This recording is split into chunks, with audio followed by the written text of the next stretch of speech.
दोस्तों आज का हमारा वीडियो का टॉपिक है, आपको पता है क्या, हमारा कोई भी 3 फेज इंडक्शन मोटर रहता है, वे इंडक्शन मोटर को हम लोग दो तरीके से कनेक्शन करते हैं। एक तो हम हमारा मोटर को स्टार कनेक्शन में चलाते हैं, नहीं तो फिर हमारा मोटर को हम लोग डेल्टा कनेक्शन में चलाते हैं।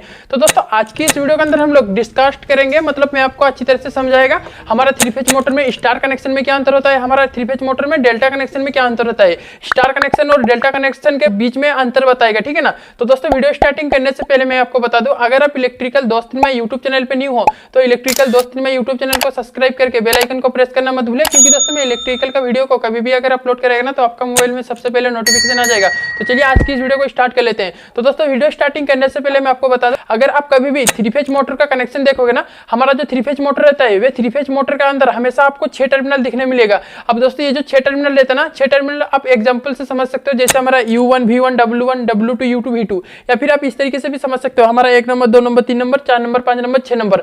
और दोस्तों ये जो 6 टर्मिनल होता है, तो हमारा जो 3 फेज इंडक्शन मोटर रहता है ना, वे 3 फेज इंडक्शन मोटर के अंदर हमेशा हमारा 3 वाइंडिंग होता है, ठीक है ना। मोटर के अंदर जो वाइंडिंग हो रहा है ना, लेपेट के वाइंडिंग को बनाया दिया जाता है, पर दोस्तों होता है एक तार ही लंबा। मोटर के अंदर जो वाइंडिंग हो रहा है ना, लेपेट के वाइंडिंग को बनाया जाता है ना। मैं आपको बोला ना 3 फेज मोटर के अंदर हमेशा हमारा 3 वाइंडिंग होता है। आर फेज का हो गया एक वाइंडिंग जो हो रहा है, एक हो गया ऊपर का, मतलब जो 1 नंबर का सिरा था मोटर का अंदर लेपेट के जो वाइंडिंग हो रहा है, मतलब आर वाला फेज का एक वाइंडिंग, येलो वाला फेज का एक वाइंडिंग और ब्लू वाला फेज का एक वाइंडिंग। मतलब हमारा 3 फेज मोटर का अंदर जो 3 वाइंडिंग हो रहा है ना, मोटर का अंदर लेपेट के हर वाइंडिंग का 2-2 करके सिरा, एक स्टार्टिंग का एक एंड का। मतलब हमारा 3 फेज मोटर का अंदर जो 3 वाइंडिंग हो रहा है, 3 वाइंडिंग का टोटल 6 सिरा आ रहा है, ठीक है ना। इसमें जो 6 सिरा आ रहा है ना, इसमें हम लोग हमारा जरूरत का अनुसार कभी हम लोग हमारा मोटर को स्टार कनेक्शन करते हैं, और हमारा जरूरत का अनुसार कभी हम लोग हमारा मोटर को डेल्टा कनेक्शन में करते हैं। और दोस्तों मैं आपको बता दूं क्या, यहाँ पे जो हम लोग स्टार कनेक्शन करते हैं, स्टार कनेक्शन करना बहुत ही सिंपल है। आप 3 फेज मोटर का अंदर जो 6 टर्मिनल देख रहे हो ना, अगर आप ऊपर से तीनों पट्टी को शॉर्ट कर देते हो तो वे हो जाते हैं हमारा स्टार कनेक्शन। ऊपर से तीनों पट्टी को शॉर्ट करके हम लोग आर वाई बी तीनों फेज छोड़ देते हैं तो वे हो जाते हैं हमारा स्टार कनेक्शन। और दोस्तों स्टार कनेक्शन के अंदर हमेशा हमारा जो मोटर का वाइंडिंग रहता है ना, स्टार कनेक्शन में हमारा 220 वोल्टेज मिलता है, ठीक है ना। मतलब सिंगल फेज का सप्लाई हर वाइंडिंग को, प्रत्येक वाइंडिंग को हमारा सिंगल फेज का सप्लाई मिलता है, मतलब 220 वोल्टेज मिलता है। और दोस्तों हमारा जो डेल्टा कनेक्शन होता है ना, डेल्टा कनेक्शन के अंदर हमारा हर वाइंडिंग को, मतलब प्रत्येक वाइंडिंग को 2-2 करके फेज मिलता है, ठीक है ना। मतलब हमारा जो आर फेज और वाई फेज, मतलब आर फेज और वाई फेज से एक वाइंडिंग कंप्लीट हो रहा है, वाई बी और आर बी, हमारा हर वाइंडिंग को, प्रत्येक वाइंडिंग को हमारा 3 फेज मोटर के अंदर जो वाइंडिंग हो रहा है ना, हर वाइंडिंग को डेल्टा कनेक्शन में 415 वोल्टेज करके मिलता है दोस्तों। मतलब डेल्टा कनेक्शन में हमारा प्रत्येक वाइंडिंग को 415 वोल्टेज जो मिल रहा है ना, हर वाइंडिंग, एक वाइंडिंग को 2-2 फेज करके मिल रहा है। तो दोस्तों अभी हम लोग ये जान लेते हैं कि आखिरकार हमारा जो स्टार कनेक्शन होता है और ये डेल्टा कनेक्शन होता है, स्टार कनेक्शन और डेल्टा कनेक्शन कहाँ किया जाता है। तो देखो दोस्तों, हमारा 3 फेज सिस्टम के अंदर अधिकतर रहता है हमारा स्टार कनेक्शन और डेल्टा कनेक्शन। अब एग्जाम्पल से समझ सकते हो, हमारा कोई ट्रांसफार्मर है, ट्रांसफार्मर में भी दोस्तों हमारा स्टार कनेक्शन और डेल्टा कनेक्शन होता है। जैसे मैं एग्जांपल से बता रहा है, हमारा जो डीजी रहता है, डीजी में भी दोस्तों हमारा स्टार कनेक्शन होता है। और दोस्तों इलेक्ट्रिकल के इंटरव्यू के अंदर आपको इस तरीके से भी क्वेश्चन कर सकते हैं कि हमारा जो न्यूट्रल है, न्यूट्रल पॉइंट कहां से आता है। तो देखो दोस्तों, कोई भी हमारे डिवाइस है, हमारा 3 फेज मोटर हो गया, हमारा जनरेटर हो गया, हमारा ट्रांसफार्मर हो गया, वे अगर हमारा स्टार कनेक्शन में रहेगा, स्टार कनेक्शन से हम लोगों को हमेशा न्यूट्रल मिलता है, ये आप याद रखिए। तो दोस्तों अगर आपको इलेक्ट्रिकल के इंटरव्यू के अंदर इस तरीके से क्वेश्चन किए कि हमारा जो 3 फेज मोटर होता है, वे 3 फेज मोटर को हम लोग कितना एचपी तक हम लोग डुअल स्टार्टर से चलाते हैं और कितना एचपी होने के बाद हम लोग स्टार डेल्टा स्टार्टर से चलाते हैं। तो देखो दोस्तों, हमारा कोई भी 3 फेज मोटर होता है ना, वे 3 फेज मोटर को जो स्टार्ट किया जाता है 10 एचपी तक हम लोग डुअल स्टार्टर से चला सकते हैं। डुअल स्टार्टर क्या होता है, dual starter direct online starter होता है। डायरेक्ट ऑनलाइन स्टार्टर से हम लोग 10 एचपी का मोटर तक चला सकते हैं, मतलब 10 एचपी का नीचे का मोटर को हम लोग डुअल स्टार्टर से चला सकते हैं।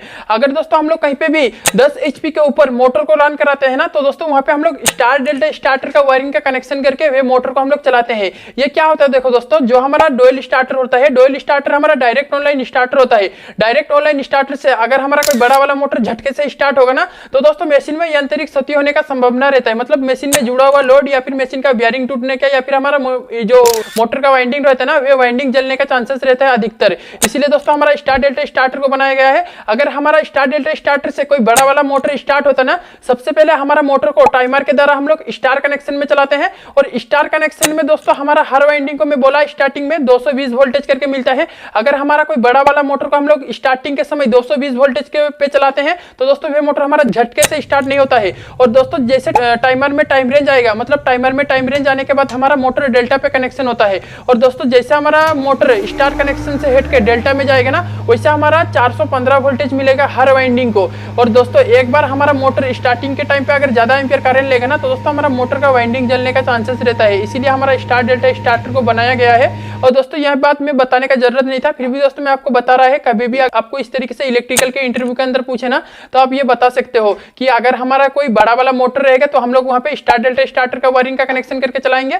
अगर हम लोग 10 HP का नीचे का मोटर रहेगा तो हम लोग डुअल स्टार्टर से मोटर को रन करा सकते हैं, कोई दिक्कत नहीं है। तो दोस्तों डिफरेंस इतना सही है, हमारा स्टार कनेक्शन में हर वाइंडिंग को 220 वोल्टेज मिलता है और हमारा डेल्टा कनेक्शन में हर वाइंडिंग को 415 वोल्टेज मिलता है। और दोस्तों हमारा 3 फेज मोटर में स्टार डेल्टा कनेक्शन करने का मतलब यही आप समझ सकते हो, जैसे हमारा कोई बड़ा वाला मोटर है, झटके से स्टार्ट होगा। स्टार्टिंग के टाइम पे अगर हम लोग स्टार कनेक्शन में रखेंगे तो वे टोर थोड़ा कम होता है, मोटर के अंदर जो टोर रहता है ना, मतलब वे टोर थोड़ा कम होता है। और दोस्तों जो हम लोग स्टार कनेक्शन करेंगे ना, अगर हम लोग 220 वोल्टेज छोड़ेंगे ना, तो वे थोड़ा टोर कम होता है, मतलब स्टार्टिंग टोर जो रहता है वे झटके से स्टार्ट नहीं होता है।